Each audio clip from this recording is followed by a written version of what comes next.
Hey guys, tonight we're going to step into a life that was anything but magical. Forget the glitter, the wands, and the happily ever afters. You're about to be born into a world of mud, sweat, and crushing debt, where your greatest wish is simply to survive the winter. This isn't a fairy tale, it's a story about the real, grinding life of someone destined to become a fairy godmother before she had any magic at all. It's a life you probably wouldn't have made it through. A life of endless labour just to put a mouldy crust of bread on the table. So, before you get comfortable, take a moment to like the video and subscribe, but only if you genuinely enjoy what I do here. Let me know where you're listening from and what time it is, and we'll all share this moment together. Now, dim the lights, maybe turn on a fan for that soft background hum, and let's ease into tonight's journey together. You feel the cold, damp earth against your back. It's the first thing you truly know. Not a soft cradle, but the unforgiving soil of a potato field. The world is a canvas of muted browns and greys, a perpetual twilight filtered through a thick, sooty haze that clings to everything. Your lungs ache with the dust of the fields and the biting chill of the morning air. Every day is a carbon copy of the back-breaking ritual of digging, the sting of calloused hands, the gnawing hunger that never quite leaves you. You are not a person with dreams. You are a cog in a machine of survival. Your family is a tapestry of exhaustion. Your father's hands, gnarled and thick, look less like human appendages and more like tools carved from wood. He doesn't speak much, his energy reserved for the unending labour. Your mother, her face etched with 1,000 tiny lines, moves with a silent, resigned grace. She can tell the difference between a good year and a bad one by the taste of the partos, earthy and full in a good season, watery and hollow in a bad one. This year, they taste of desperation. The cottage you call home is a huddle of wattle and daub, a constant battle against the elements. The thatched roof leaks in 3 different places, each drip a tiny drumbeat of your impending poverty. At night, you can see the stars through the gaps, a breathtaking but painful reminder of a world you will never touch. The fire in the hearth is a precious, carefully managed thing. A single log is a treasure, its warmth a fleeting comfort against the pervasive cold. You learn to sleep curled into a ball, your siblings a jumble of tangled limbs, all of you trying to pool your meagre body heat. This is your life. There is no other. Your name is not important in a world like this. Your identity is your function. You are the one who fetches water from the well. You are the one who mends the fishing nets. You are the one who tends to the sickly chickens. A thankless task, as most of them end up as a stew so thin it's more broth than substance. The sun rises, you work. The sun sets, you fall into an exhausted sleep. Rinse and repeat. One of the few breaks in this brutal monotony comes in the form of the occasional story told by your grandmother. She's an old woman, her mind a patchwork of frayed memories and forgotten tales.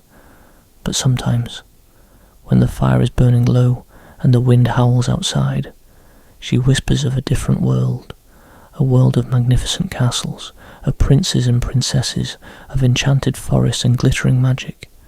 She speaks of fairy godmothers, powerful beings who could grant a single, perfect wish and change a person's life forever.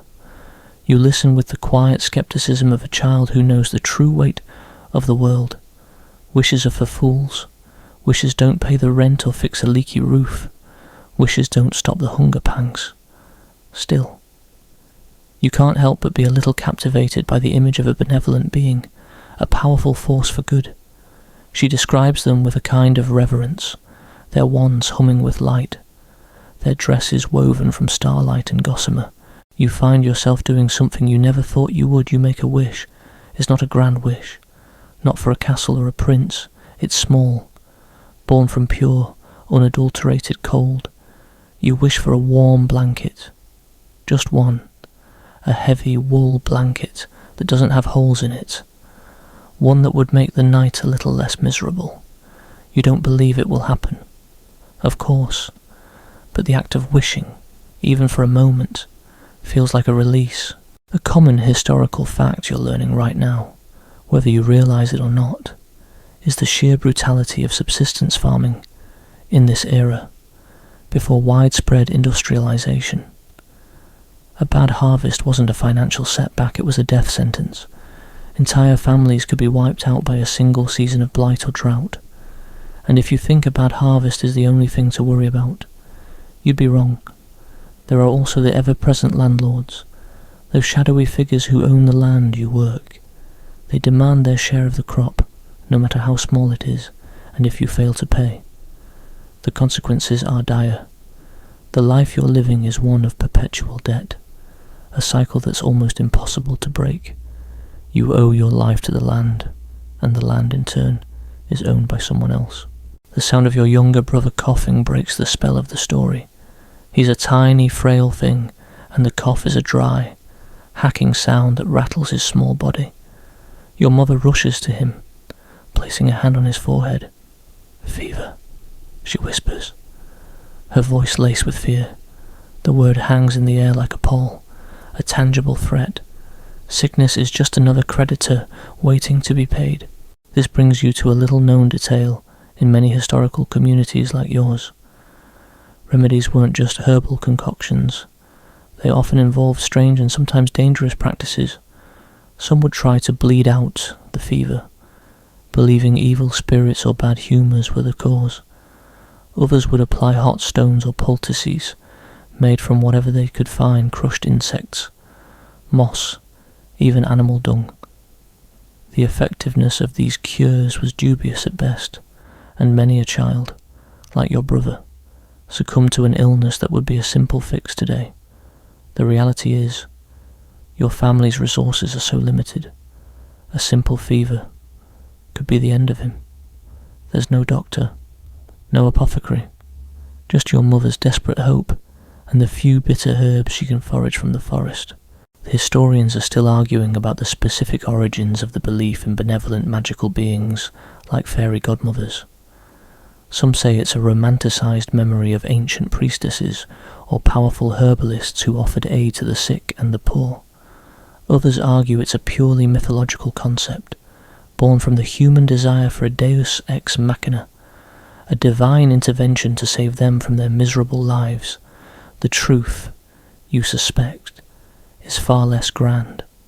The belief in magic is just a way to cope with a world that makes no sense, a world that is cruel and unfair, a world where the only hope is a prayer whispered to the stars. As the days turn into weeks, your brother's condition worsens. The coughing becomes more frequent, the fever higher.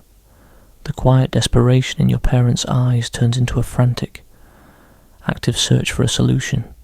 Your father, a man of quiet strength, begins to look defeated.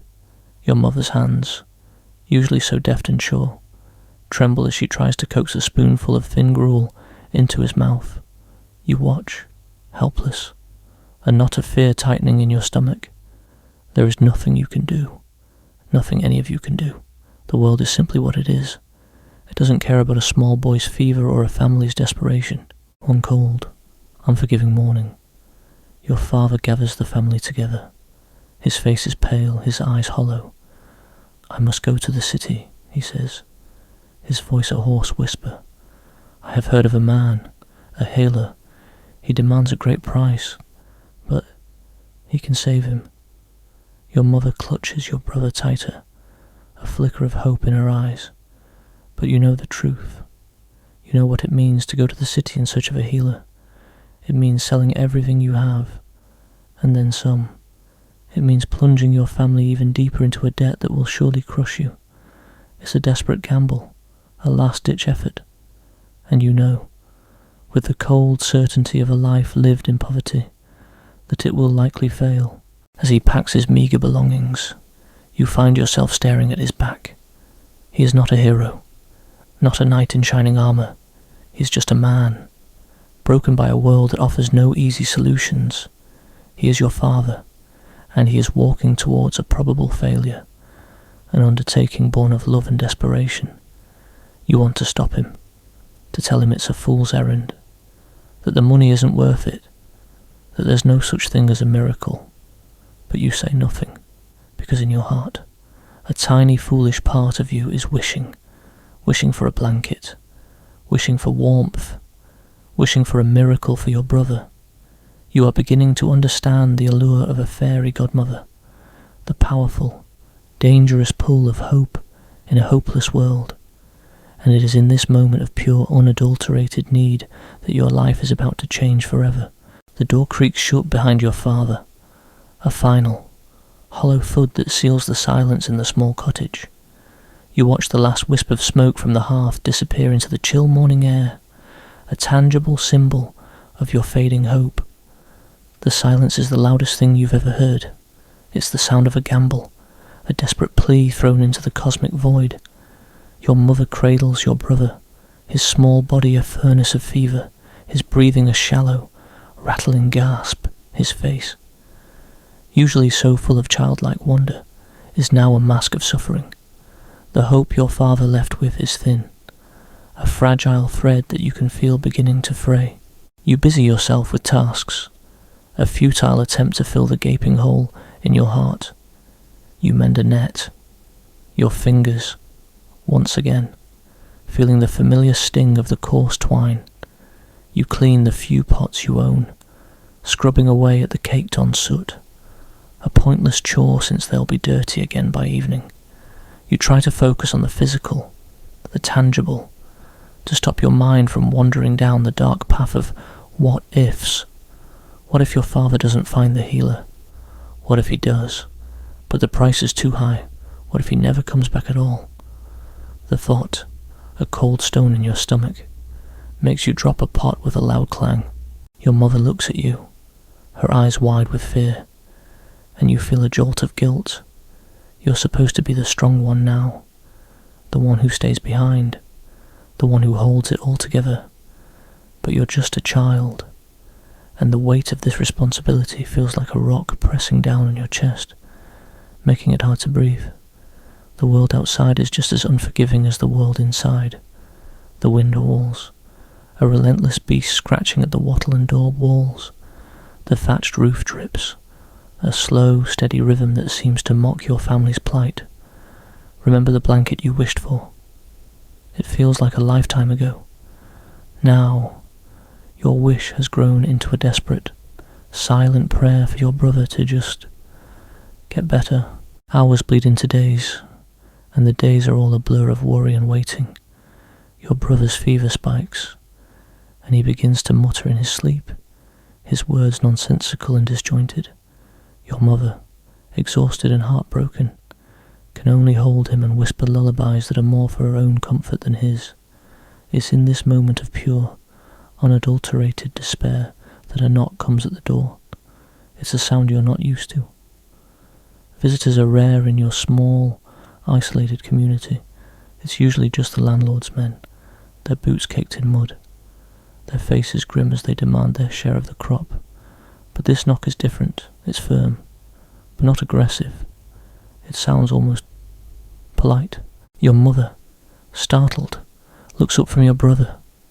"Who is it?" she asks, her voice a thin whisper. "You don't know." The knock comes again, a little louder this time.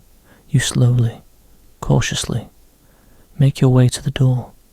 You're not sure what you expect to see. The landlord, a stray traveller, a beggar. You pull the wooden latch, the rusty metal groaning in protest, and you peer out into the grey afternoon light. The person standing there is a puzzle. They are neither old nor young, their face an unreadable mask. They are dressed in clothing so clean and finely woven that you can't help but stare. The fabric is a deep emerald green, a colour so vibrant it seems almost alien in your drab world. Their boots are polished, not a speck of mud on them. Their hair is neatly braided, a cascade of silver that catches the dull light. They carry nothing but a walking stick carved from a dark, unfamiliar wood, its top glinting with a strange, polished stone. The person is an anomaly, a splash of colour in a world of grey. "You're the one who fetches the water," the stranger says, their voice as smooth and clear as a mountain stream. It's not a question. You take an involuntary step back, a knot of unease tightening in your gut. How do they know that you've never seen this person before in your life, and your brother? They continue, their eyes flicking past you to the small figure in your mother's arms. His fever is high. Your father has gone to the city. A foolish errand. He will be back with nothing but more debt. Your blood runs cold. Who is this person? How do they know all of this? Your mother looks up, her eyes wide with a mixture of hope and terror. Who are you? She whispers. The stranger smiles, a small, sad curve of their lips. I am a way out, they say. I am an offer. They step inside without an invitation, and the air in the small cottage seems to change, to thicken. The fire suddenly seems to burn brighter, and the incessant wind outside seems to quiet down. This person is not a beggar, not a landlord. They are something else entirely. I can save your son, the stranger says, their eyes fixed on your mother. I can make the fever disappear. I can make him whole again. Your mother clutches your brother tighter, a flicker of desperate hope in her eyes. How? She breathes. What do you want? The stranger's gaze shifts to you. You feel a sudden, intense pressure, as if a great weight has been placed on your shoulders.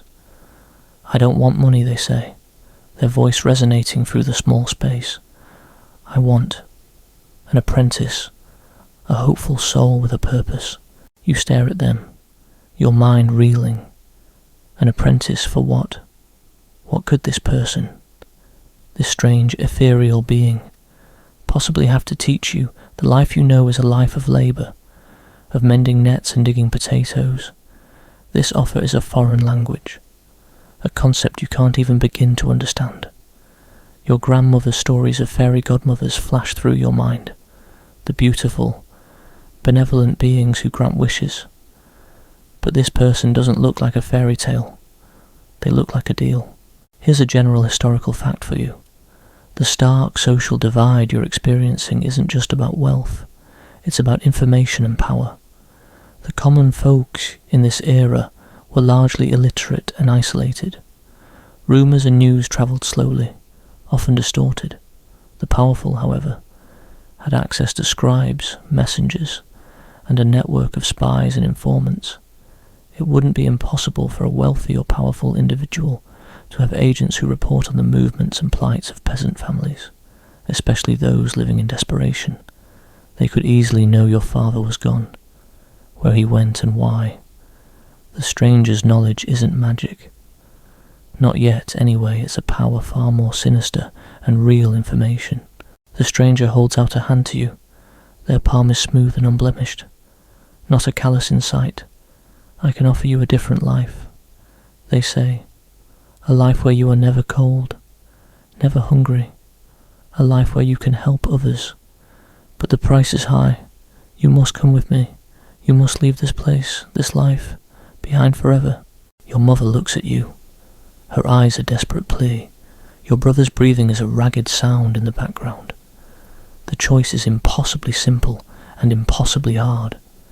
Stay and watch your brother fade away, or leave with this stranger and hope that their promise is real. The hope is a double-edged sword. It cuts both ways. The journey will be long.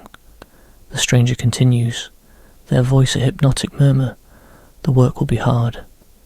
But at the end of it, you will have the power to change things, the power to save people, to grant wishes. Perhaps. The last part is said with a hint of irony, as if they know your grandmother's tales.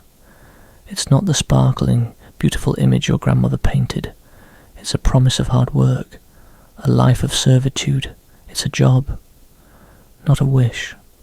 And the salary, the life of your brother. You look at your mother. She doesn't say anything, but her face says everything. Please. Her eyes plead. Please save him. A little known detail from a history about this kind of deal in many cultures, especially those with a strong belief in folklore. Making a pact with a stranger wasn't just a financial decision, it was a spiritual one. There was a popular superstition that certain travellers, especially those who came from the other side of a forest or river, could be something other than human. A common belief was that these beings, often called fae or spirits, could not lie. But they were masters of omission. They could tell you a truth, but leave out a crucial, devastating detail. They would make a deal and hold up their end of the bargain, but the price you paid would always be far, far more than you expected. You can't help but wonder what this person is leaving out. The price is your life, they said. But what does that really mean? What about my family, you ask? Your voice barely a whisper. Will you help them? The stranger nods. They will be taken care of. Your father will be spared the debt he is about to incur. Your mother will have food and warmth. Your brother will live to see a long and happy life. The promises are so grand, so unbelievable. They almost sound fake, but you look at your brother, his face pale and clammy, and you realise that even a fake promise is better than no promise at all.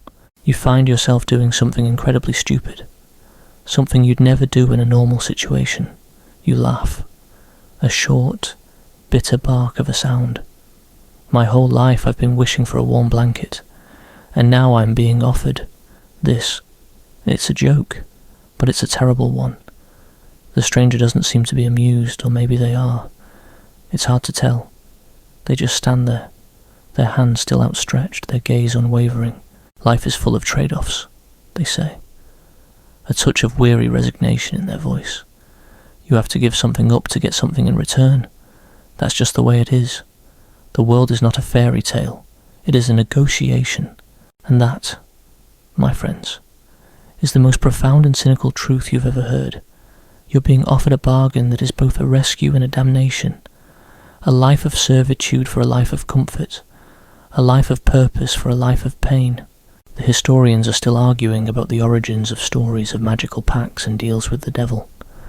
Some scholars believe they are allegories for real-world contracts, a way for an illiterate peasantry to understand the devastating impact of long-term debt and the loss of personal freedom. The idea of selling your soul was a metaphorical way of describing the binding, unbreakable nature of a contract with a powerful, often cruel, landlord. Others believe the stories have their roots in ancient rituals and beliefs in a spiritual world, where an exchange of a life or a soul for a desired outcome was a literal, not a metaphorical, transaction. In your case, it feels like both. You are being asked to sign away your life, your freedom, your past, for the life of your brother. It's a contract, and it feels like a spiritual one. You look at the stranger's outstretched hand. You look at your mother, her face a tear-streaked portrait of desperate hope. You look at your brother, his small body burning with fever. The choice is a no-brainer. There is no choice. There is only one path. You take a deep breath. You are about to become a fairy godmother, but not the kind from the stories, not a sparkling, benevolent being who grants wishes on a whim. You are about to become a worker, an apprentice, a servant. You are about to leave everything you know for a vague promise and a chance, however slim, to save the one person who matters most in the world. The warm blanket can wait. You have a brother to save. You take a step forward, your hand trembling as you reach for the stranger's. The moment your fingers touch theirs, a jolt of energy, a shocking cold current, runs through your body. The world spins, and the last thing you see is the look of profound sadness on your mother's face as you disappear from the only home you've ever known. The world doesn't so much spin as it shatters, 1,000 tiny fragments of light and shadow collapsing in on themselves. Your fingers, still tingling from the stranger's touch, feel a sudden, violent pull. One moment you are in the damp, familiar cold of your cottage, the air thick with the smell of wood smoke and sickness. The next, you are standing on a floor so smooth and clean it gleams, the air around you so sterile it feels thin and alien. The transition is instantaneous, and profoundly disorienting.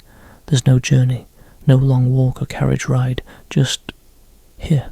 The first thing you notice is the light. It's not the soft, muted grey of your world, but a stark, brilliant white that seems to have no source. It emanates from the walls themselves, a silent, pervasive glare that makes you squint. The air smells of stone and something else, something sharp and clean, like lye or polished metal.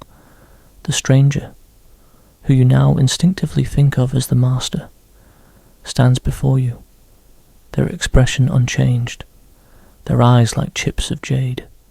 They no longer seem to be a person, but an object, a function, a part of this place. This is not a fairy tale castle.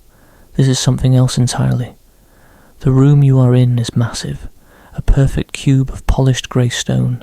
There are no tapestries, no furniture, no windows. There is nothing, just you, the master, and an unsettling, profound silence. You try to speak, to ask where you are, to ask about your family, but the words catch in your throat. Your mind is a blank slate, a jumbled mess of fear and confusion. The master finally speaks, their voice echoing in the vast space. You are here now. You are an apprentice. Your life here begins with an understanding of our purpose. You think we grant wishes.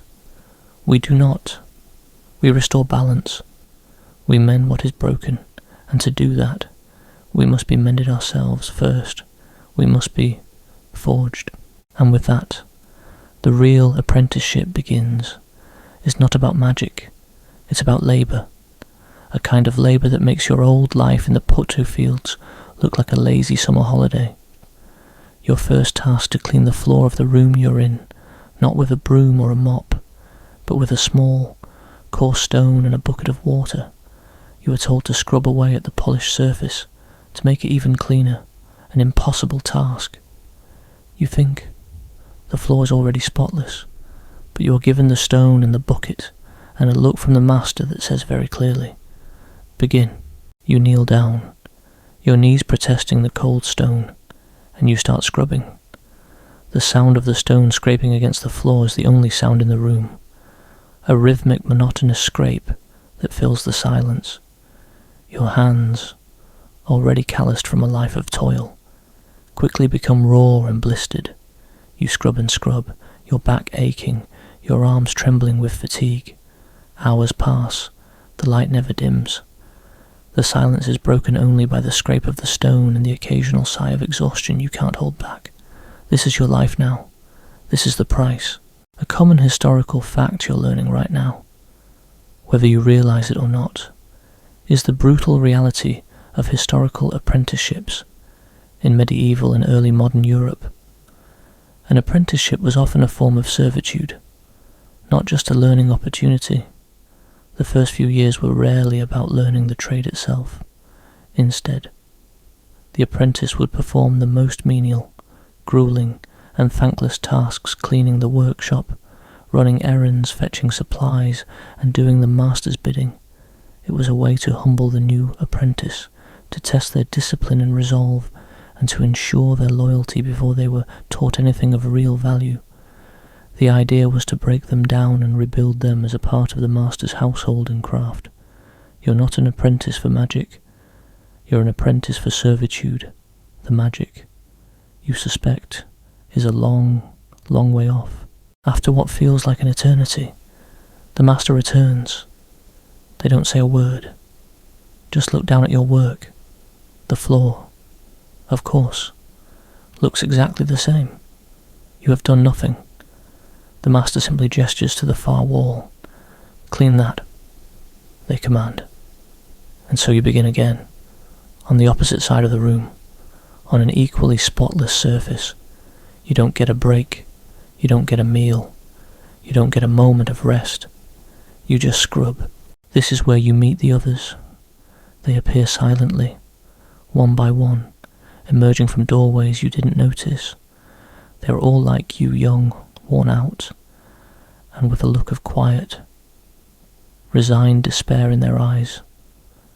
There is a boy, no older than 12, who is hauling stones from one side of the room to the other, his small body straining under the weight. There is a girl who is meticulously polishing a single rusted spoon, her concentration so intense she seems to have forgotten the world around her. They don't speak to you. They don't even look at you. They are all just cogs in this strange machine, each performing a task that seems utterly meaningless. The meals, when they come, are simple and cold. A bowl of thin porridge and a piece of hard, stale bread is more than you've had in years, but you eat it in silence, the food tasting like ash in your mouth. You miss the earthy taste of a potato from the field, even a bad one. You miss the warmth of your family, the tangles of limbs under a thin blanket. It's a funny, sad joke. You wished for warmth, and you have it, but you're more alone and colder than you have ever been. A little known detail about this kind of schooling is the strange architecture. The building you're in has no right angles. The walls curve and meet seamlessly, and the corners are rounded. There are no sharp edges, no place to hide or to be still. It's unsettling, a subtle disquiet that works its way into your mind. You later learn that this is by design. The master explains it's to prevent stagnation in a world of perfect, endless curves. Your mind is never at rest, always searching for a corner, a place to stop. It's a subtle form of mental conditioning, a way to keep you in a state of perpetual motion and mild anxiety, making you more pliable to their will. It's a prison, but one of the mind, not just the body. Days turn into weeks. You lose track of time. The light is always on. You learn to sleep while standing, leaning against a wall, your body so exhausted it no longer matters. Your hands are a mess of open wounds and scabs, but you keep scrubbing.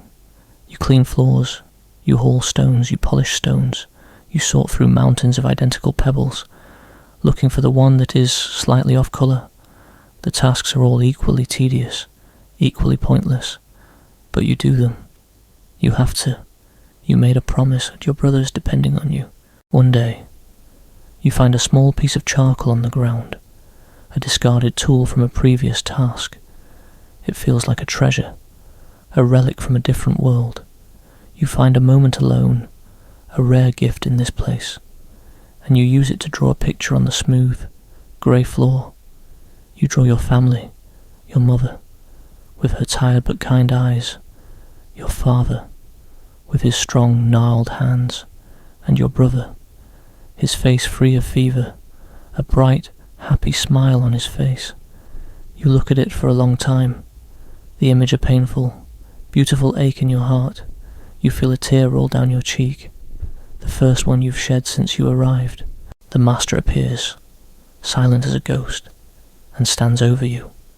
They look at the drawing, their face unreadable. You quickly wipe away the tear and wait for a punishment, a scolding, anything, but nothing comes. The master simply looks at the drawing, then at you.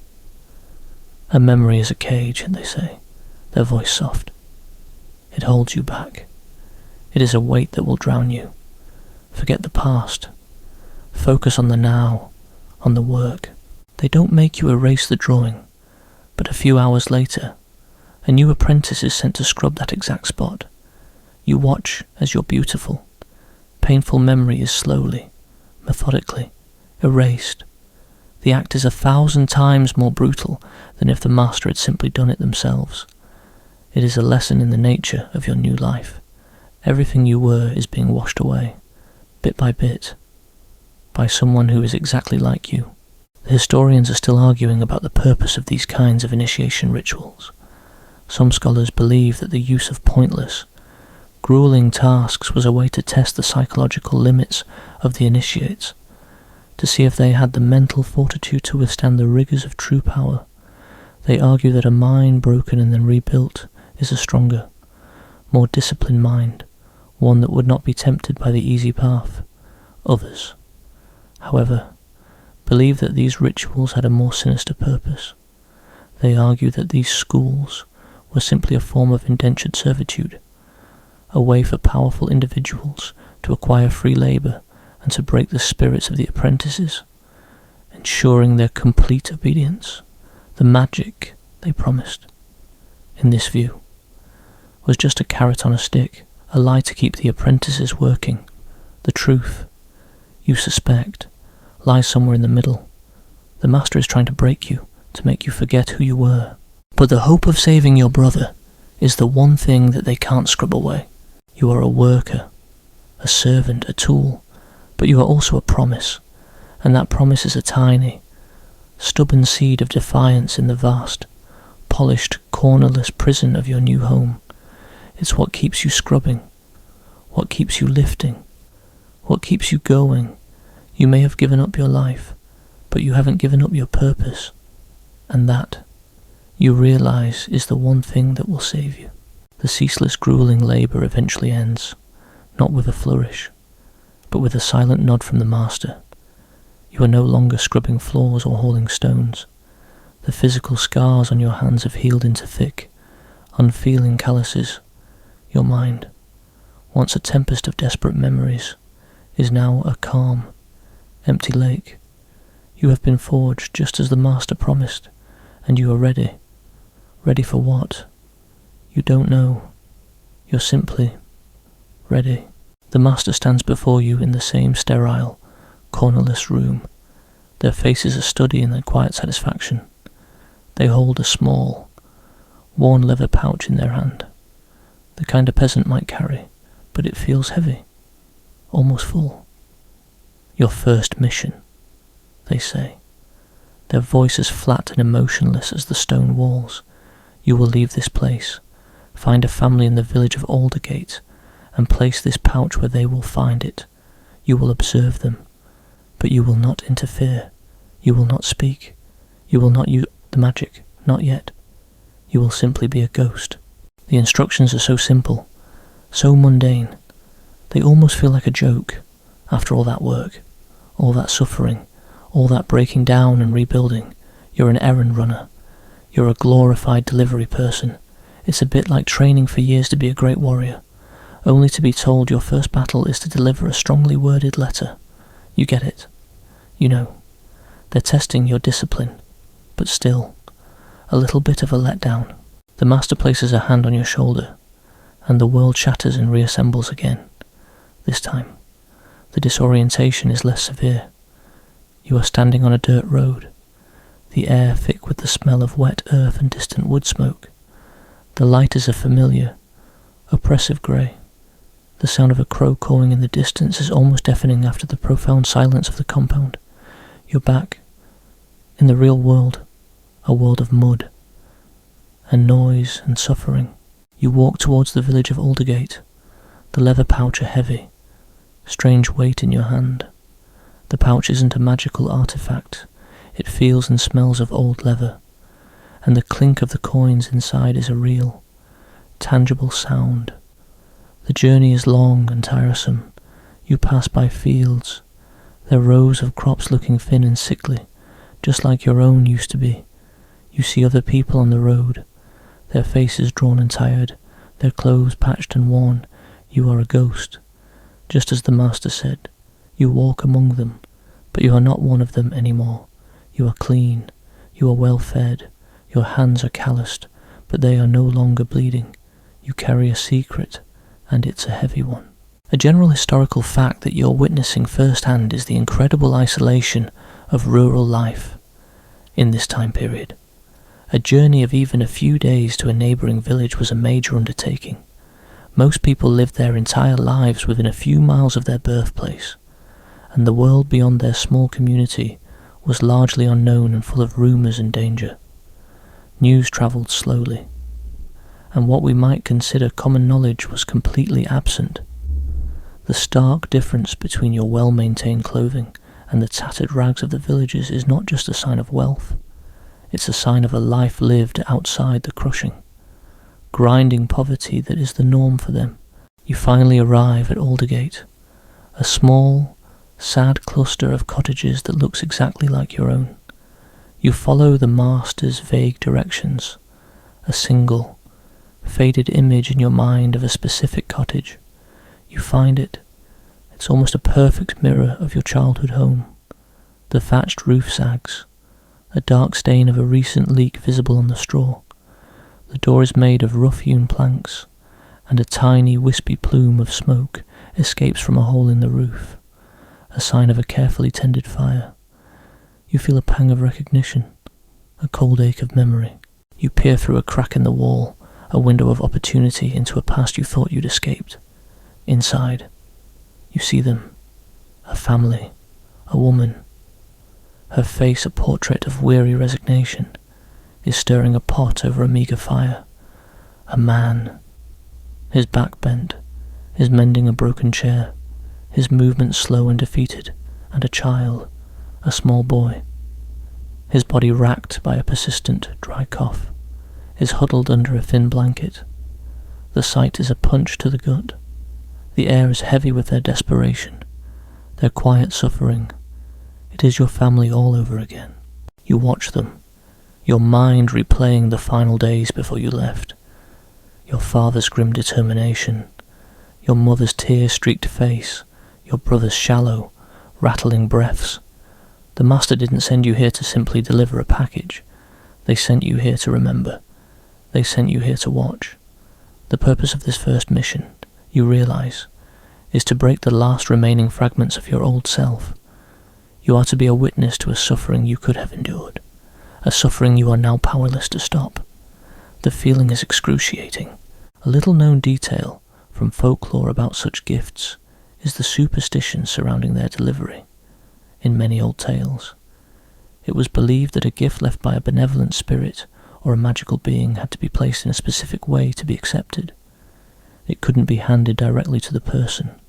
It had to be left where it would be found by chance, as if a natural occurrence. The gift had to be a surprise, an act of grace, not a transaction. You follow the master's instructions, placing the pouch on a small, moss-covered stone just outside the cottage door, hidden in a place where the man is sure to see it when he goes to fetch water in the morning. This small act of anonymous kindness is your only power. The magic is in the timing, not the coin.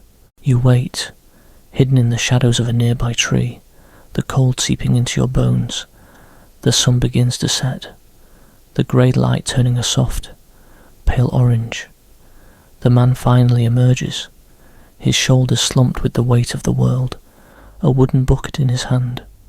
He shuffles towards the well, his eyes downcast, and then he sees it, the pouch. He stops, his hand reaching out, his fingers trembling. He picks it up, feels its weight, and looks around, his eyes wide with disbelief.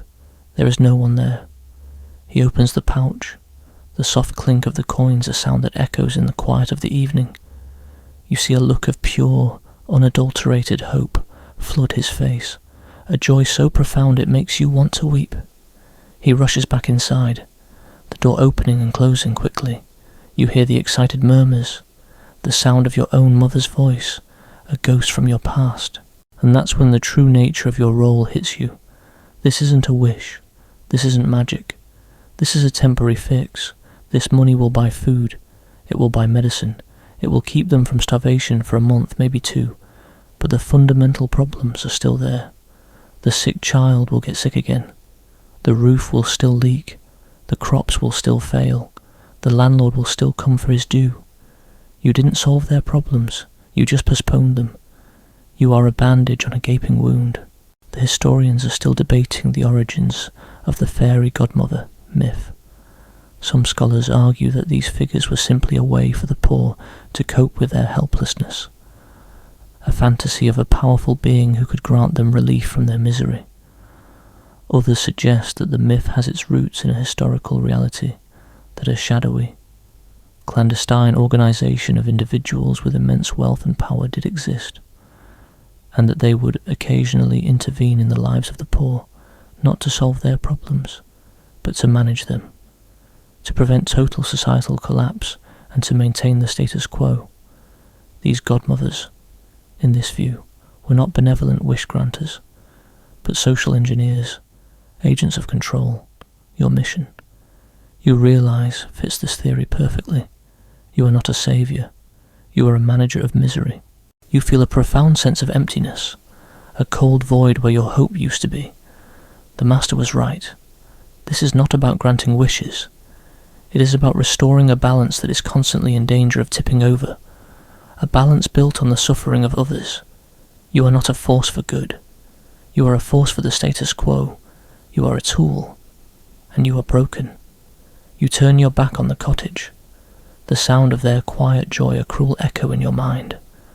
The cold, sterile life of the compound suddenly feels like a comforting embrace, at least there. You didn't have to pretend you were a hero. You return to the compound, a hollow shell of who you once were. The experience in Aldergate has changed you. The memory of that family's fleeting joy, purchased with a temporary gift, is a wound in your soul that refuses to heal. The quiet despair of the cottage, the rattling cough of the sick child, it all feels too close, too real. You understand now that your apprenticeship was never about learning to be a hero. It was about learning to be a witness, a manager of suffering. It was about accepting a world where problems are never truly solved, only postponed. The sterile, quiet halls of the compound no longer feel like a prison. They feel like a refuge from a world that is too real, too raw. After your return, the Master calls you to a new room. This one is different. It's not a perfect cube of polished stone. It's a garden, but a strange, unsettling one.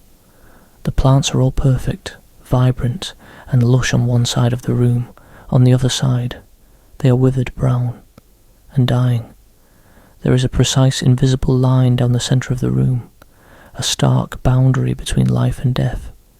You stand in the middle, feeling the palpable difference in the air on either side. One side feels full, humming with energy. The other feels empty, drained. This is where the magic begins. The Master stands beside you, their eyes sweeping over the plants. Magic is not creation, they say. Their voice a soft whisper that seems to vibrate in the air. It is transference. Energy is never created or destroyed. It is simply moved. They hold out their hand towards the vibrant plants. You feel a strange, warm hum in the air. This, they say, is potential. It is the hope of a good harvest, the promise of a long life, the strength of a family. They then turn to the dying plants. This is the lack of it.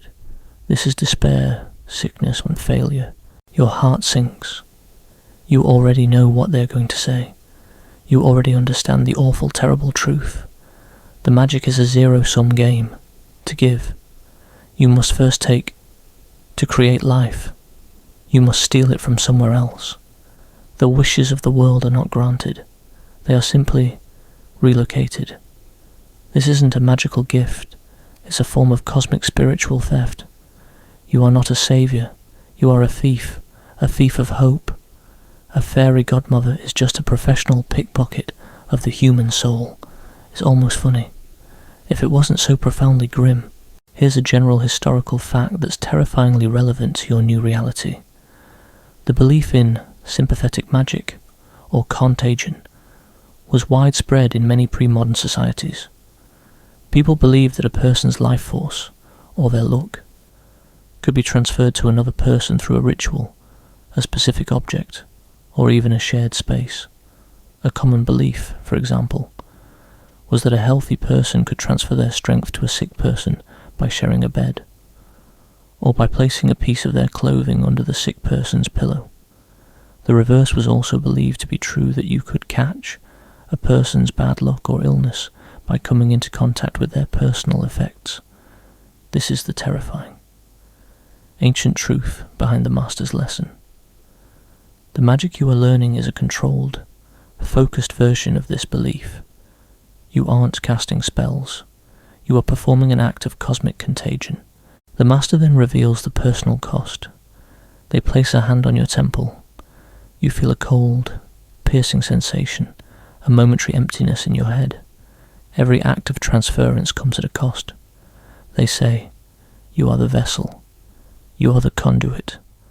Every time you move this energy, you must pay a price, We do not take from the outside world, we take from within. Each act of magic will cost you a piece of your past, a memory, a detail. It will be small at first, insignificant, but over time you will become an empty slate, a perfect tool with no history, no attachments, no regrets. The world spins again, this time not from the master's touch, but from the horrifying realization. This is why the master was so intent on breaking your spirit. This is why you were forced to scrub your charcoal drawing off the floor. They weren't just training you, they were preparing you for oblivion. The magic is a perfect, insidious trap. The more you use it to help others, the more you disappear, the more good you do, the more of yourself you lose. The only way to win this game is not to play, but you already made a promise. You already sold your life for your brothers. You are trapped. The master gives you your first magical task. It is a small one. Take a sliver of life from that vibrant plant, they command, gesturing to the left, and give it to that dying one on the right. You will use this coin as a conduit. They hand you a tarnished copper coin.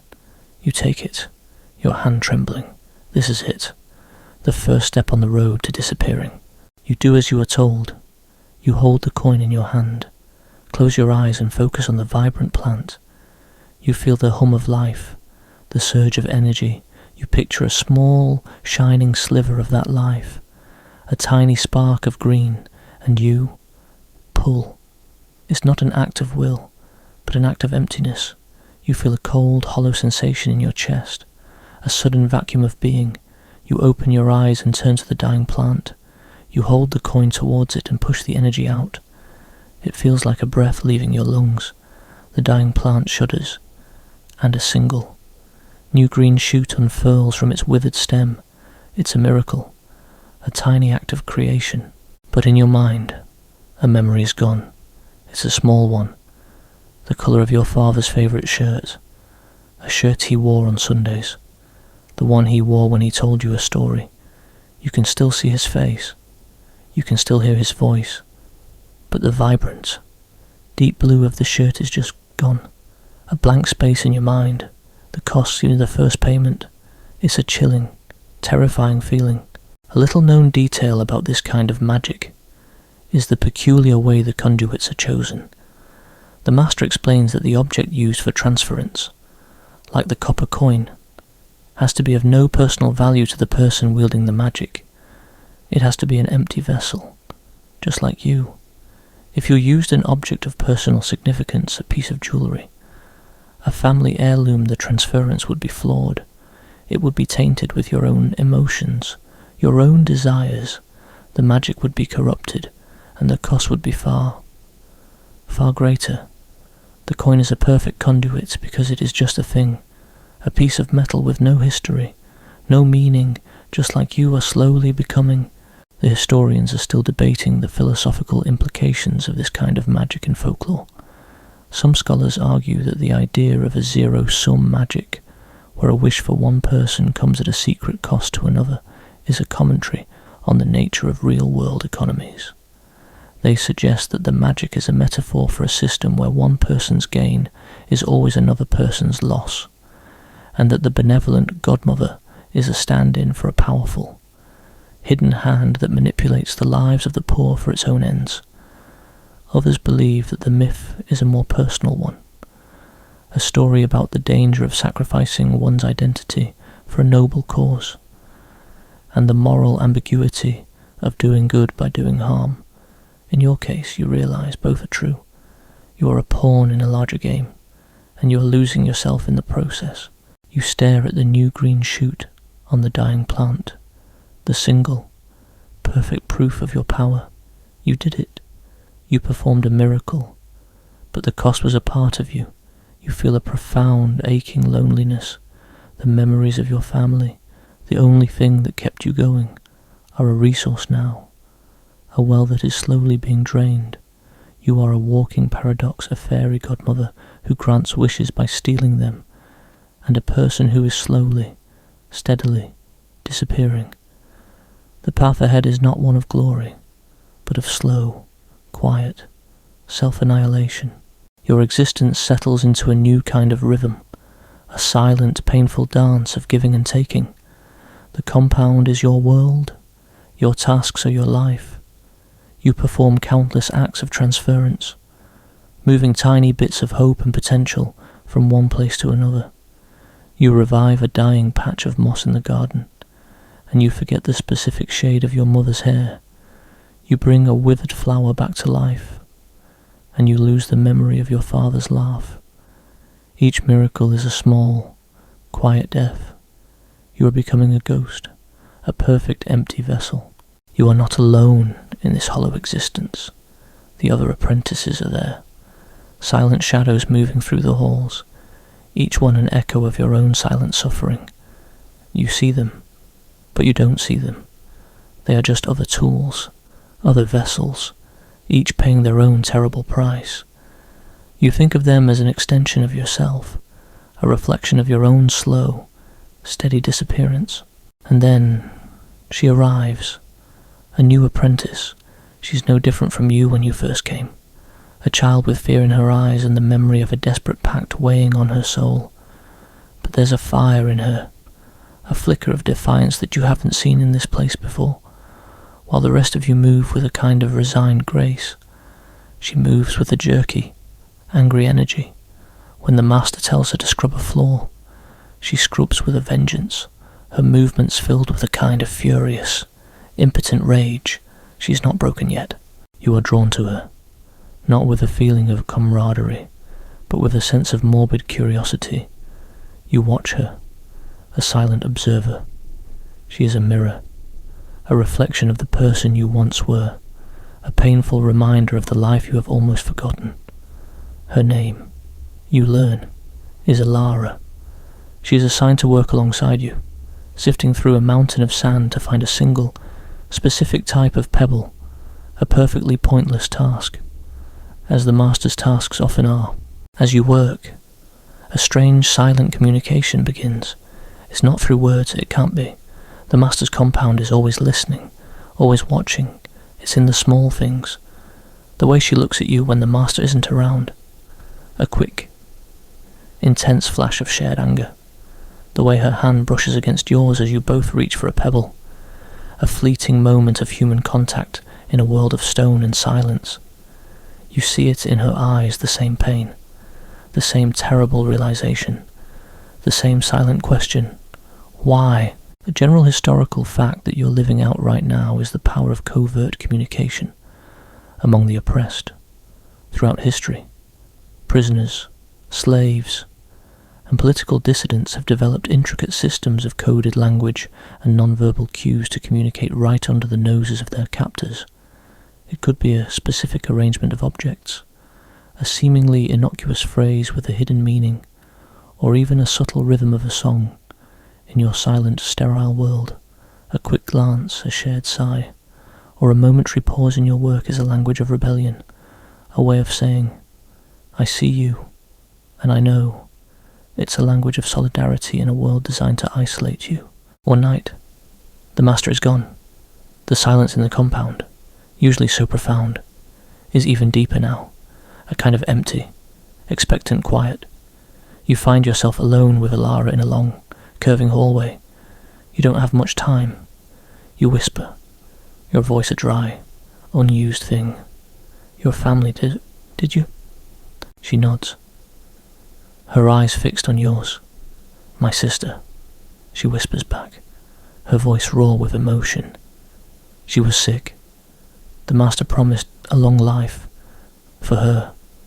If I came with them, you feel a profound sense of recognition, a terrible confirmation of your shared fate. She is you. You are her. You are both living out the same horrible lie, paying the same terrible price for a promise made out of love and desperation. You find yourself telling her your story, the memory of your brother, the potato fields, the leaky roof, the charcoal drawing that is now just a blank space in your mind. You tell her about the magic, about the transference, about the piece of yourself that disappears with every miracle. She listens, her face a mask of grief and fury. The historians are still arguing about whether stories of rebellion against a supernatural power or a divine decree, are a reflection of real-world peasant revolts and class struggles.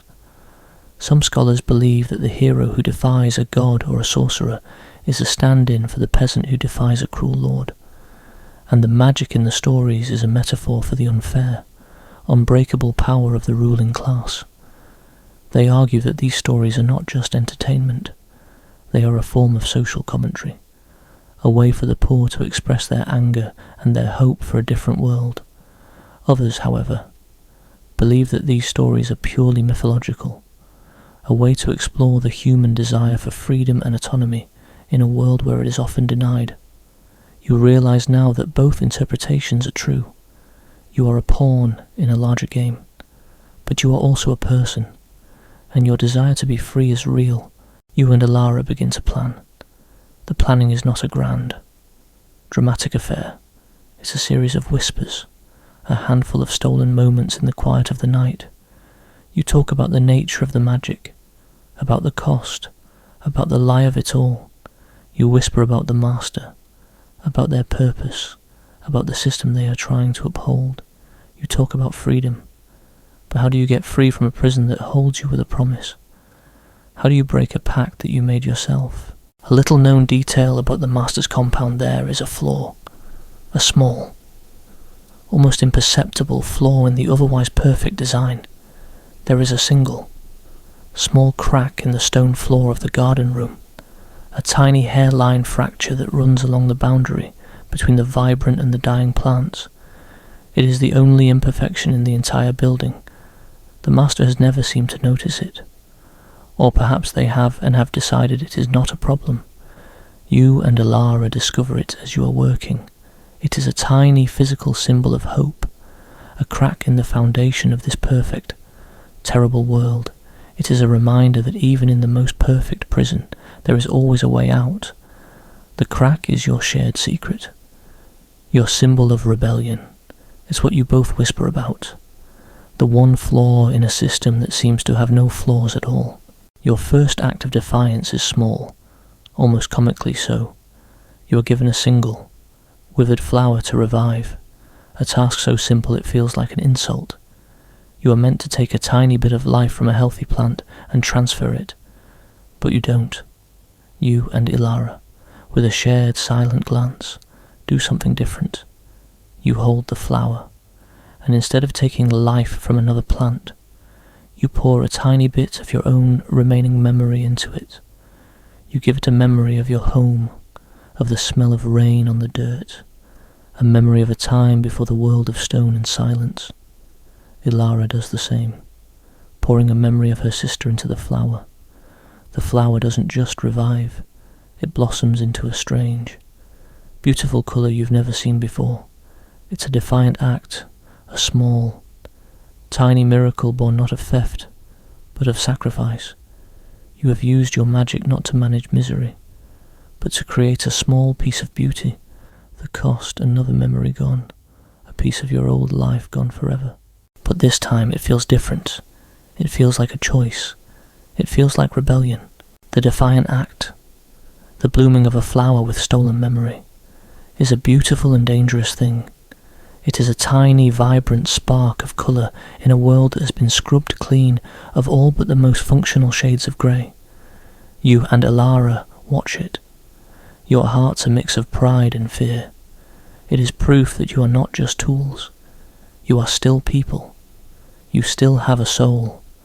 But it is also a glaring neon sign of your rebellion, a signal that you have broken the most fundamental rule of this place. The master finds it. Of course, their silent footsteps echo in the hall, and you both freeze. They stand over the flower, their face a perfect mask of cold, intellectual curiosity. They don't touch it. They don't look angry. They just observe, their eyes tracking the strange, vibrant petals. Memory, they say, their voice a low murmur, a wasted resource, an inefficient allocation of potential. Their words are not a scolding, they are a cold, clinical diagnosis. You are not a rebel. You are a bug in their perfectly programmed system, a flaw. A short time later, You and Alara are summoned. The summons is not a call, but a feeling, a subtle but unmistakable pull that leads you to a part of the compound you've never seen before. The hallways, usually so perfectly smooth and curving, here have sharp, intersecting lines. The air grows cold and thin, and a low, almost subsonic hum fills the space, a vibration that makes the hairs on your arm stand on end. You are walking into the heart of the machine, into the place where the true power resides. It is not a place of light and order, it is a place of cold, geometric precision. You are led into a large octagonal room. There is no master here. Instead, there is a council. They are old. So old you can't tell if they are men or women, or even human. Their faces are a web of deep lines. Their eyes are cloudy, distant blue. They sit on simple or unadorned stone thrones, and the moment you step inside, the door seals behind you with a hiss of displaced air. This isn't a trial, it's an evaluation. You are a faulty piece of equipment, and they are here to decide what to do with you. The silence is profound and heavy. It feels like the weight of centuries. A general historical fact that you are now a part of is the existence of secretive, powerful councils or orders that operated outside the normal structures of power, from the Knights Templar to the secretive alchemical societies of the Renaissance. These groups often saw themselves as the true guardians of order and knowledge, working behind the scenes to manipulate the world for their own ends. They were not bound by the laws of kings or the whims of the people. They were a law unto themselves. They believed they held the true power, the secrets to the universe, and that the world was their personal chessboard. You are now standing before the grand masters of the game, and you have just moved a piece in a way they didn't expect. One of the council members finally speaks, their voice ancient and dry, like the rustling of dead leaves. You have corrupted the magic, they say. You have used a resource of the self for an external purpose. This is a violation of our first principle efficiency. The purpose of this work is to maintain the balance, to ensure that the world does not descend into chaos. It is not for personal sentimentality. Your memories are a resource to be consumed, a fuel for the great work, not a medium for trivial acts of rebellion. You feel a surge of defiance. You look at Alara, and you see the same fire in her eyes. This is it, your one chance to speak, to justify your actions, to stand up for what you believe in. It's not sentimental, you say, your voice cracking from disuse. It's what makes us human, to love, to remember, to hope. The words feel flimsy, weak in this cold, sterile room. You are stealing our lives. You are turning us into ghosts. The magic is a lie. It's not a gift. It's a theft. You give a little, and you take a lot, and the cost is ourselves. The council listens. Their face is impassive. They don't seem angry, just disappointed, as if you've failed a simple test. The cost is necessary, another one says, a woman whose face seems to shift and shimmer in the strange light. The alternative is far worse. A world without us is a world of endless, unmitigated suffering, famine, war, plague. We see them all. We manage them all. We are the dam against the flood. You see a single family and believe you can solve their problems with a wish. We see 1 billion families, and we know that wishes are a fool's game. We maintain the balance. We prevent the whole system from collapsing into ruin. This is the great philosophical debate, the one that scholars still argue about today. Do the ends justify the means? Is it better to steal a person's memories in hope to prevent a greater disaster? The council, in their cold, logical way, is an example of pure utilitarianism. They believe that an action is good if it produces the greatest good for the greatest number of people. You and Alara are the deontologists, the ones who believe that certain actions like stealing a person's memory are inherently wrong, regardless of the consequences. And in this room, with the weight of centuries and the cold logic of the council against you, The ontology feels a lot like a losing argument, and then they drop the bomb. "Your memories are not gone," a third council member says, their voice a dry whisper. "They are stored. A record of the work, every memory, every feeling, every piece of your old life you have sacrificed to the magic is here.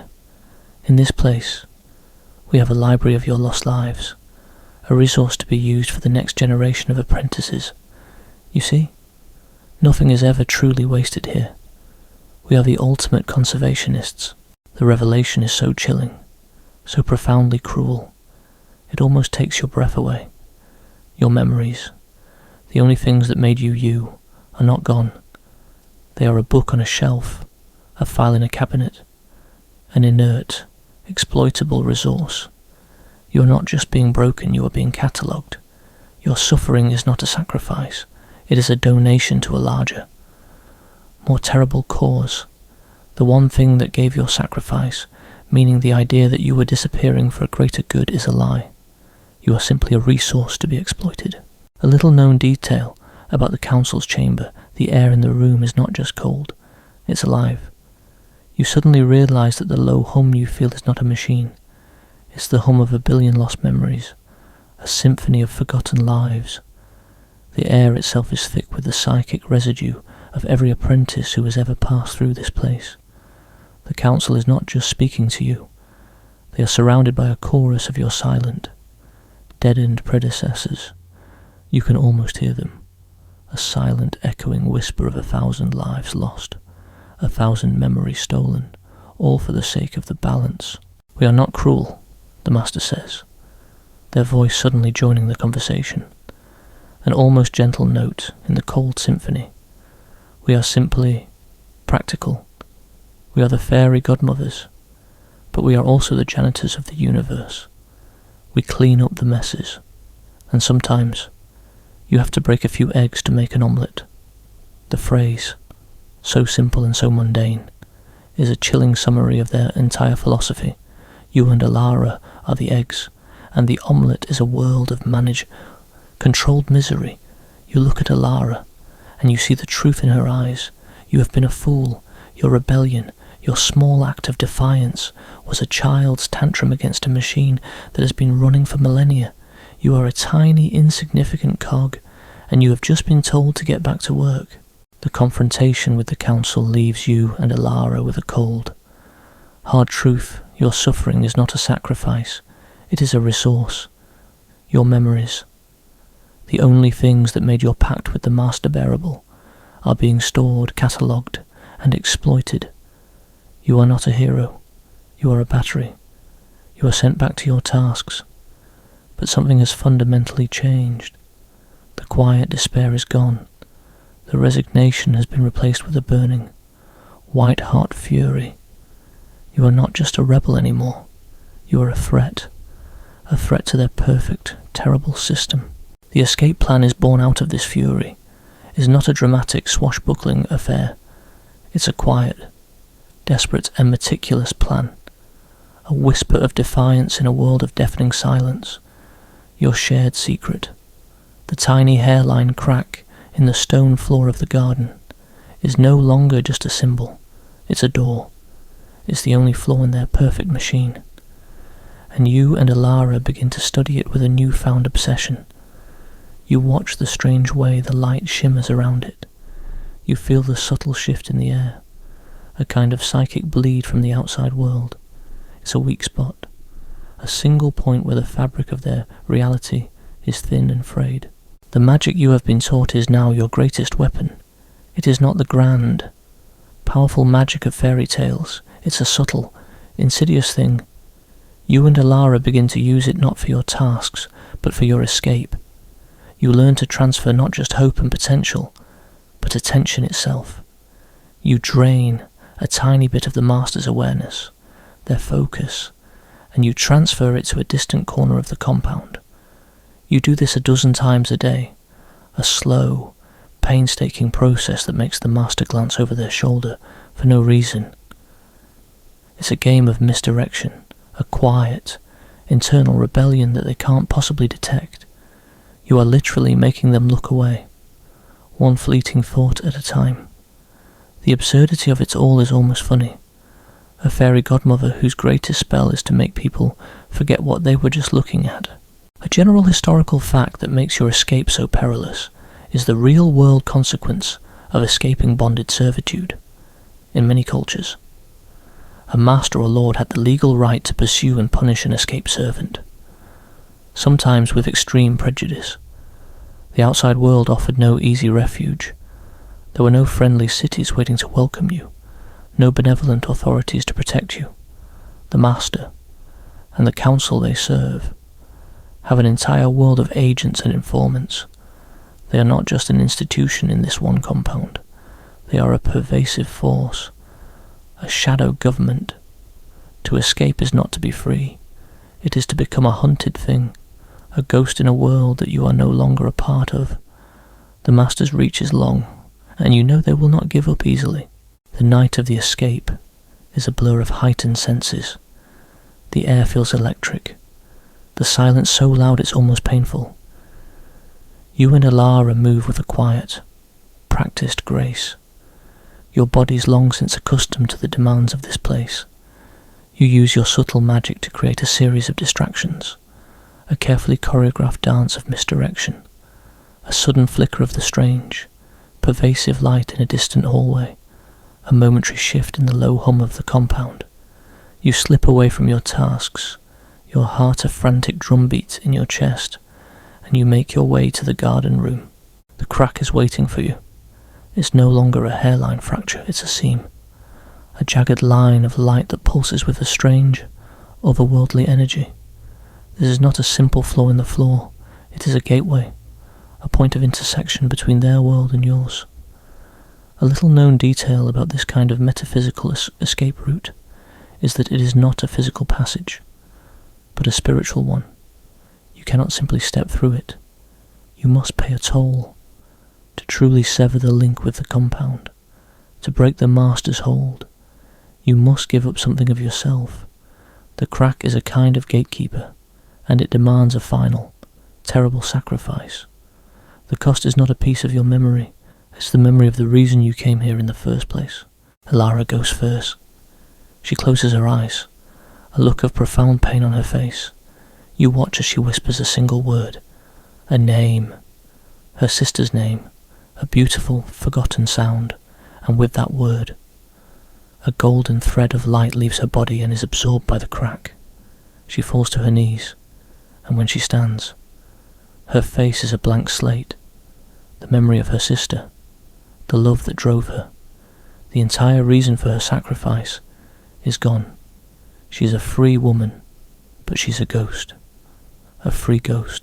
And now it is your turn. You look at the crack, at the pulsing light, and you know what you must do. The one memory you have held on to, the one thing that has kept you going, is a memory of your brother's face, his small, sweet smile, his happy, laughing eyes.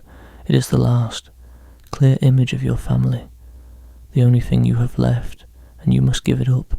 You close your eyes, and you feel the raw, painful ache of the loss before it even happens. You think of your brother, of his fever, of the promise you made. You think of the cold earth of the potato field, of the smell of rain on the dirt, of a world you have almost forgotten, and you push it all out. You give it up. You pay the price. A white-hot sear of pain lances through your mind. A sudden shocking emptiness, a golden thread of light leaves your body, and the crack absorbs it. You fall, your mind a blank. Quiet space, you stand up, and you look at Alara.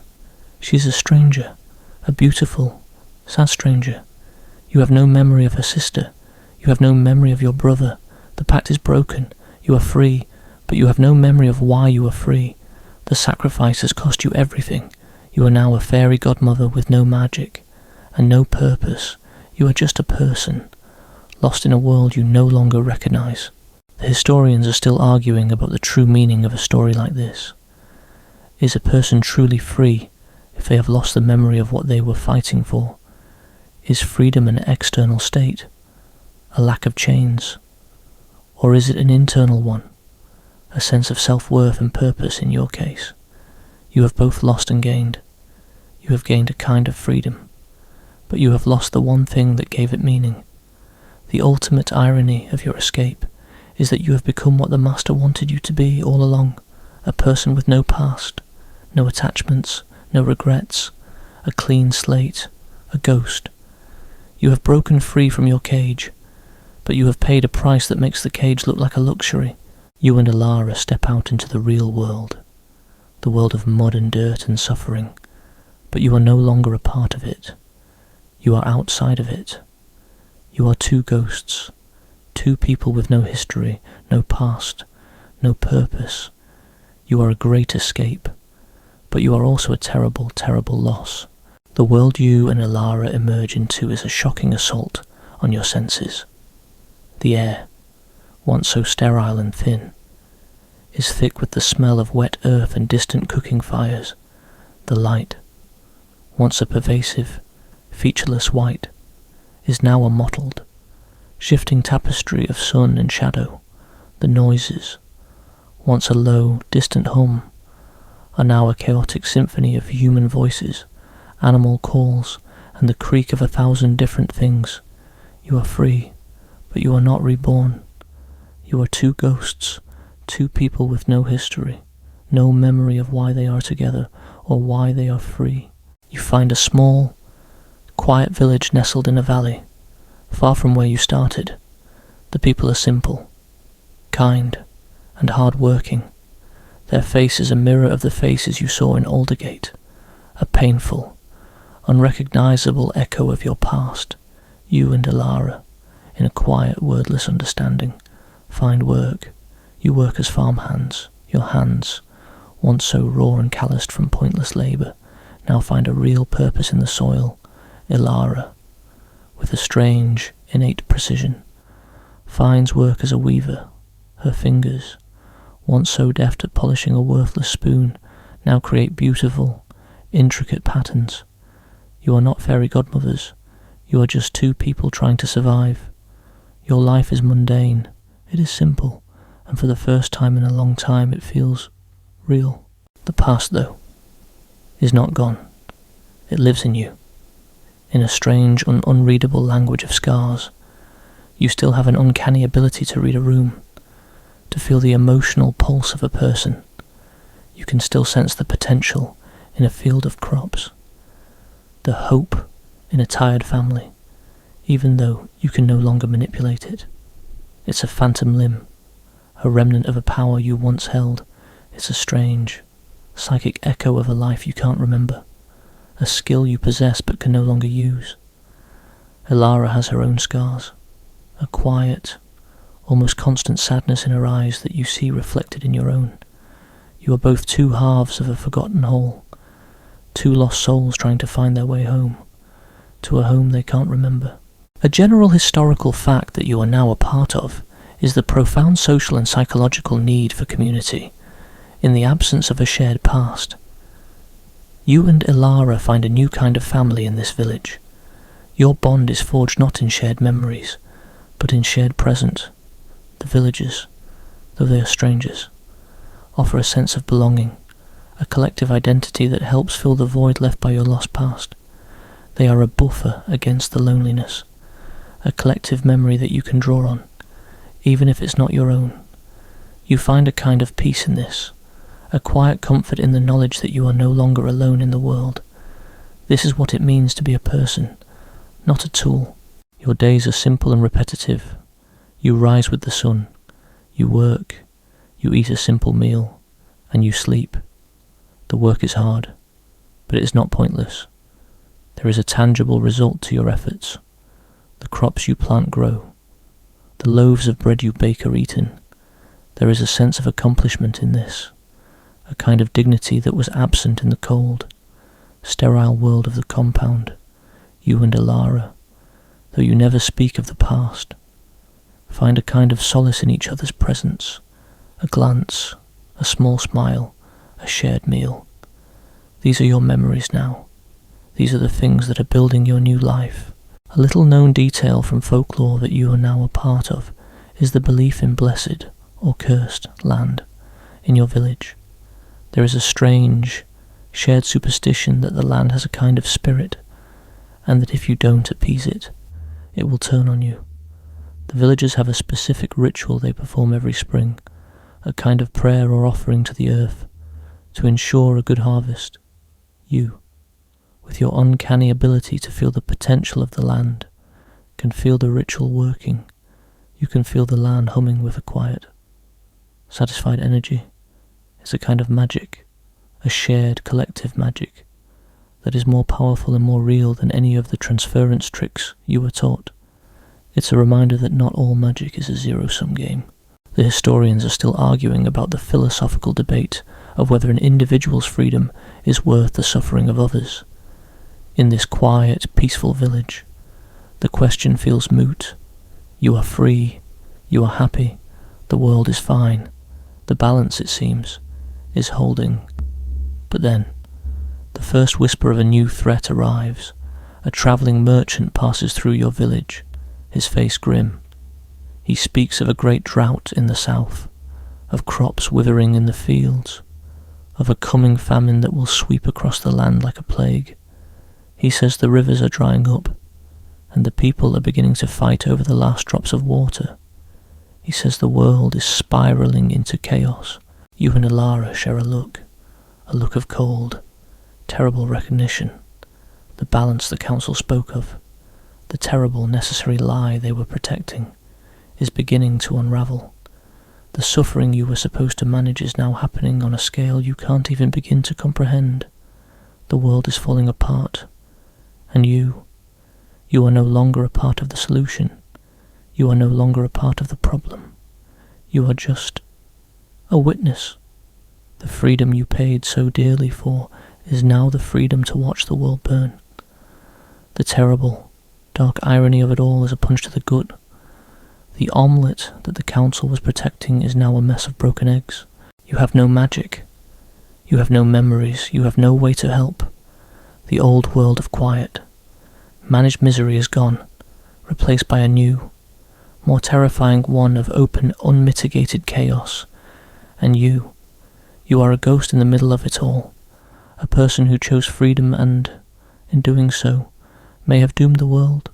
The terrible choice you made in that cold, sterile compound now has a real and present consequence, and you have to live with it. The world is dying. The famine, once a distant whisper, is now a cold, brutal reality. You and Alara watch, helpless, as the crops in your quiet valley begin to wither and die. The laughter in the village is replaced with a quiet, desperate silence. The balance the council spoke of, the managed misery they so proudly maintained, has unravelled, and you are free. But your freedom feels like a curse, a terrible, ironic punishment for a crime you didn't know you were committing. The lives of millions are a direct consequence of your escape. And then, the master returns. They appear on the edge of your village, a familiar splash of vibrant green in a world of muted browns and greys. They walk towards you, not with the predatory stalk of a hunter, but with the weary, defeated gait of a messenger. They stand before you, their face a perfect mask of cold, impersonal sorrow.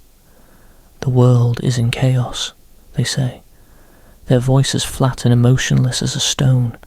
The balance is gone, the system is failing. You and Alara stand side by side, two ghosts facing the architect of their terrible past. You have no memories of why you should hate them, but you feel the cold, righteous fury burn in your chest. The master holds out a hand, not to you, but to the world around you. This is your doing. Your freedom came at a price. The price was the suffering of millions. I have come to offer you a choice, a final choice. Return with me, return to the compound, and we will restore the balance.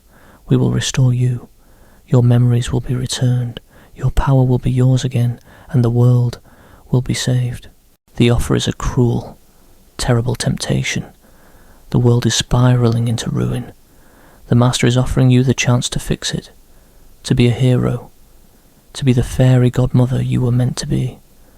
The price, your freedom, your new life, Everything you and Alara have built. You look at Alara, and you see the same silent torment in her eyes. Is your freedom worth the lives of the villagers you have come to love? Is it worth the suffering of the world? It is the ultimate utilitarian dilemma. A general historical fact that makes your choice so profound is the historical precedent for individuals or groups sacrificing themselves to preserve a greater good, from religious martyrs to political revolutionaries. People have chosen to give up their lives, their freedom, and their personal happiness to fight for a cause they believe in. These acts of self-sacrifice often become the founding myths of new societies, a testament to the power of human conviction. The Master is asking you to become a different kind of martyr, a martyr for a system you despise. The Master, as if reading your mind, performs one final, cruel act. They hold out a hand to you, and for a fleeting moment, a single, perfect image flashes in your mind, the face of a small boy, your brother, his eyes full of childlike wonder, his happy, infectious smile. The memory is so vivid, so real. It feels like a physical punch. It is the last, clearest image of your past, the one you gave up. The Master is showing you what you can have again. They are showing you the one thing that gave your sacrifice meaning. They are showing you the cost of your freedom. And in that moment, you make your final choice. It is not a choice between freedom and servitude. It is a choice between a world of managed misery and a world of absolute, terrifying freedom. You realize that the magic is not a solution, it is the problem. It is a system built on theft, a lie that keeps the world in a state of perpetual, controlled suffering.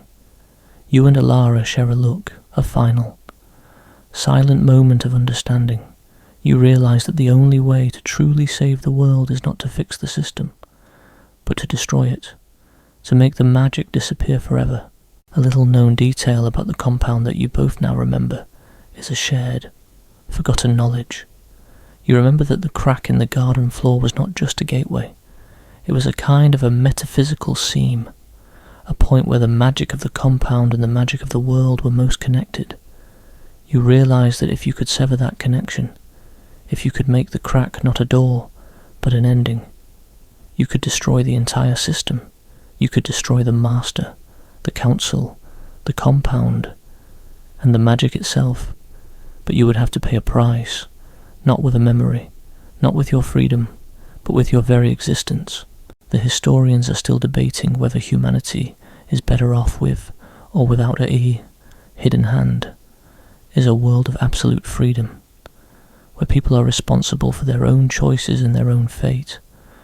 Better than a world of managed, controlled suffering is a world without a fairy godmother, a world without hope. Or is it a world where people learn to create their own? You and Alara are about to answer that question. You will not be the heroes who grant wishes. You will be the heroes who destroy them. You and Alara, with a final, shared look, turn your backs on the Master. You return to the village not to save it, but to say goodbye. You find your way back to the garden, to the crack in the stone floor, the scar that brought you here. You and Alara, with the last vestiges of your power and with the memory of your past, you perform one final, terrible act of transference, not of hope, but of a life, the life of the magic. You both stand over the crack, your hands outstretched, and you pour all of your strength, all of your being, all of your remaining life into that single, glowing seam. The world shatters. 1,000 tiny fragments of light and sound collapsing in on themselves. The last thing you see is Alara's face, a look of serene, absolute peace. The last thing you feel is a profound, deep-seated sense of a job well done. The last thing you think is freedom. The world does not get a fairy tale ending. It gets a real one. The magic is gone. The balance is gone. The world is plunged into an era of absolute, terrifying freedom. The future is unwritten, and you are no longer a part of it. The story ends, and the soft darkness of the room begins to creep in. The images of your journey, the mud and the grime, the polished stone and the terrible cold, they all begin to fade, like a dream you are slowly waking up from. The world outside your window is quiet, just the gentle hum of the refrigerator or the soft whisper of the wind against the glass. The anxieties of the day, the worries and the fears, they all seem so small, so distant now. Your world is not a world of managed misery, but a world of your own making, a world where your choices are your own. The story is over, but the quiet, comforting rhythm of the night is just beginning. Let the worries of the day go. Let the darkness take you. Let the peace of the night be your friend, and let the quiet hum of the universe be your lullaby. And now, good night, and have sweet dreams.